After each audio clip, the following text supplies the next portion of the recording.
I intend to represent, now I'm going to tell you a little about my campaign, but I do want to get to some issues here. I intend to represent a limited government, constitutional platform, both in my campaign as a Republican candidate and, if the Lord wills, in the House of Representatives.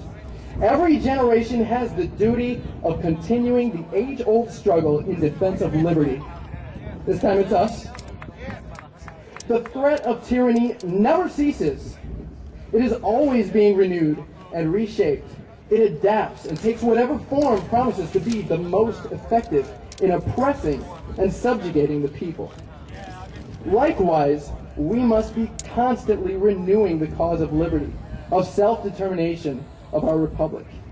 Let no threat catch us by surprise. You've heard this message before. The price of freedom is eternal vigilance. I rise to join a new generation in carrying on this struggle. Apathy may have lulled many to sleep. Wishful thinking may hold many under the persuasion that the government intrinsically has their best interest at heart. But many of us right here today in Washington, D.C., are awake, wide awake. And we, like our founding fathers, have no illusions with respect to the intentions of those in power. We know that power corrupts, and there is certainly no reason to suppose that American power is any exception. Having been taught by our own heritage and history that it is wise to mistrust the government, we have been enabled to watch with clear vision as our rights and liberties have come under attack. We are not fooled into believing that our earnings actually belong to the government, nor that they are able to put our money to better use than we can.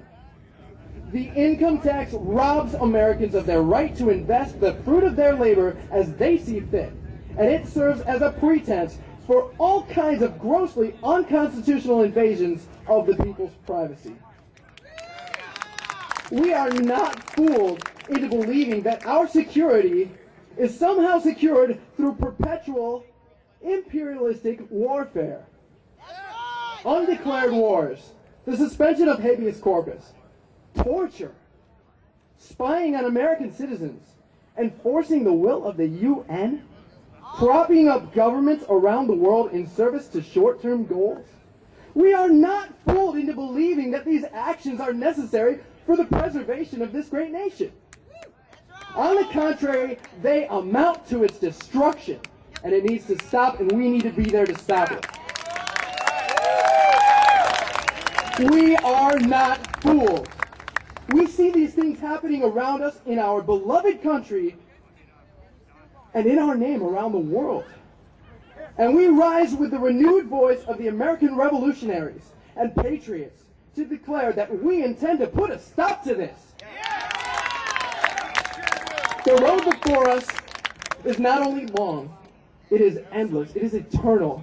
This is what we have to do for the rest of our lives. Be prepared for that. Don't get burned out. Because there is no resting place in the struggle for freedom. But there is progress, and we are making progress. Otherwise, we wouldn't exist right now. I rise to join the new generation that, with God's help, will reclaim the Congress, reclaim Washington, and reclaim our republic for the cause of liberty. My name is David Gay. I'm running for United States Congress. Thank you.